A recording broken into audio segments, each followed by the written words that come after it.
ஞானகுரு அவர்கள் துருவ நட்சத்திரத்தின் மிக மிக சக்தி வாய்ந்த உணர்வுகளை நாம் பெறுவதற்கு எண்ணிலடங்காத உபதேசங்கள் கொடுத்திருக்கின்றார்கள்.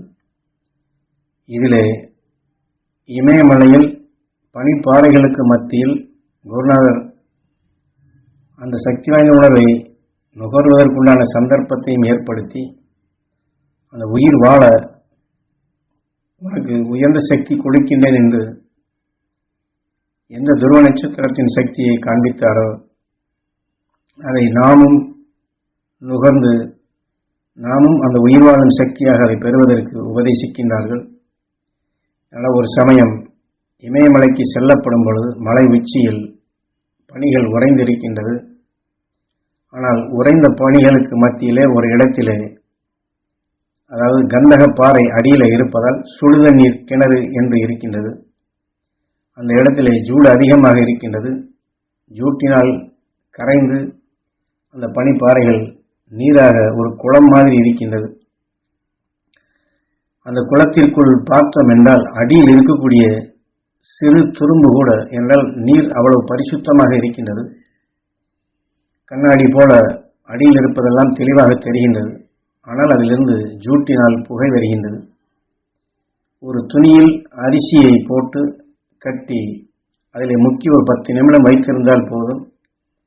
குக்கரில் அரிசி வேக வைப்பது போன்று அரிசியை அங்கே சீக்கிரம் வெந்து விடுகின்றது. அந்த மாதிரி இடத்திலே உட்கார்ந்து நான் தியானம் இருக்க சென்றேன். அப்பொழுதுதான் குருநாதர் சொல்லுகின்றார், நீ குளிர் காய்வதற்காக இங்கே வரவில்லை அப்பா, எழுந்து குளிரடிக்கும் இடத்திலே போய் நீ உட்கார், அங்கே அமர்ந்து தியானம் செய் என்று சொல்லுகின்றார். காரணம், அந்த குளிர் வரும் பொழுது உனக்குள் எப்படி நடுக்கமாகின்றதோ அந்த நடுக்கத்தை நிறுத்துவதற்கு நீ இங்கே சுடுநீர் இருக்கும் இடத்திலே எப்படி அமர்ந்தாயோ அதை போல மிக அதிசக்தி வாய்ந்த உணர்வை நுகரப்படும் பொழுது உனக்கு இந்த குளிர் வராதப்பா என்று சொல்லுகின்றார். அந்த சக்தியை நுகர்வதற்குத்தான், இந்த குளிரிலிருந்து நீ தப்பிப்பதற்குத்தான், நீ உயிர் வாழ வேண்டும் என்பதற்குத்தான் இதை செய்தேன், நீ போ என்று குளிர் அதிகமாக உள்ள இடத்திலே என்னை அமரும்படி செய்தார். வெறும் கோவணத்தை கட்டி கொண்டுதான் அங்கே சென்றேன். ஆனால் இதையெல்லாம் நீங்கள் சமமான இடத்தில் அமைதியாக அமர்ந்து உட்கார்ந்து மகிழ்ச்சியாக இவ்வளவு ரகசியத்தையும் கேட்கின்றீர்கள்.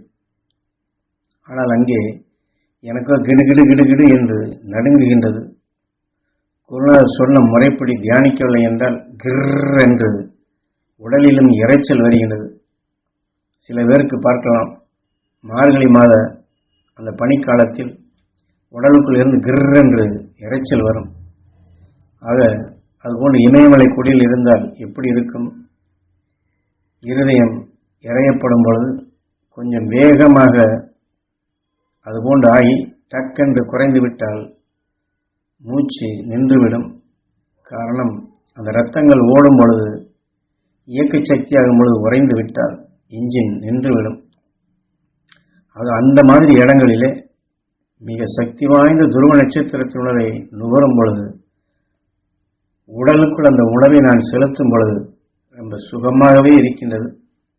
தியானத்தில் அந்த தியானத்தின் மூலமாக என் உடலில் இருக்கக்கூடிய அணுக்களுக்கெல்லாம் அந்த துருவ நட்சத்திரத்தின் சக்தியை கொடுக்க முடிந்தது.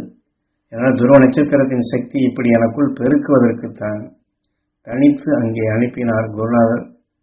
அதிலே விளைந்த, அதிலே வளர்த்து கொண்ட சக்தி வாய்ந்த அந்த துருவ நட்சத்திரத்தின் ஒளியான உணர்வுகளைத்தான், அந்த அலைகளைத்தான் இப்பொழுது உங்களிடம் சொல்லுகின்றேன், பாய்ச்சுகின்றேன்.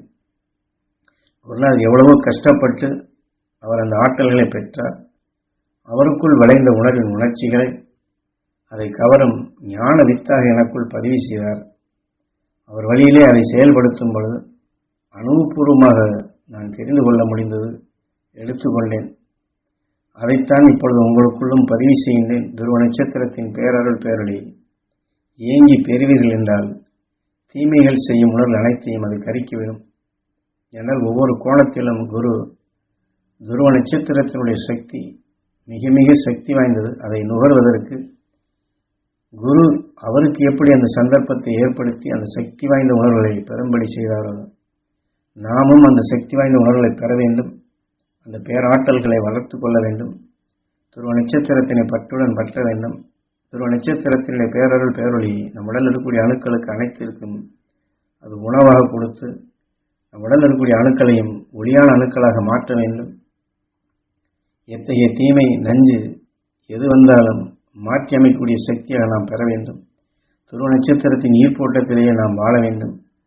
துருவ நட்சத்திரம் வெளிப்படுத்தும் உணர்வுகளை நாம் உணவாக உட்கொள்ள வேண்டும். அந்த அடிப்படையிலே தான் அதை நாம் நுகரும் அந்த ஆசை, துருவ நட்சத்திரத்தினுடைய சக்தியை ஆசையாக நாம் அந்த சக்தி பெற வேண்டும் என்று ஏங்கி பெறுவதற்கு, அந்த சக்தியை நமக்குள் வசிஷ்டர் கவர்ந்திடும் சக்தியாக நாம் பெறுவதற்குத்தான் இதுபோன்ற அனுபவங்களை உபதேச வாயிலாக நமக்குள் ஆழமாக பதிவு செய்து நம்முடைய இச்சை துருவ நட்சத்திரத்தின்பால் செல்வதற்கும் நம்முடைய ஈர்ப்பு துருவ நட்சத்திரத்தோடு ஒன்றி செயல்படுவதற்கும் தெளிவான வழிமுறைகளாக குருநாதர் இதை காட்டுகின்றார்.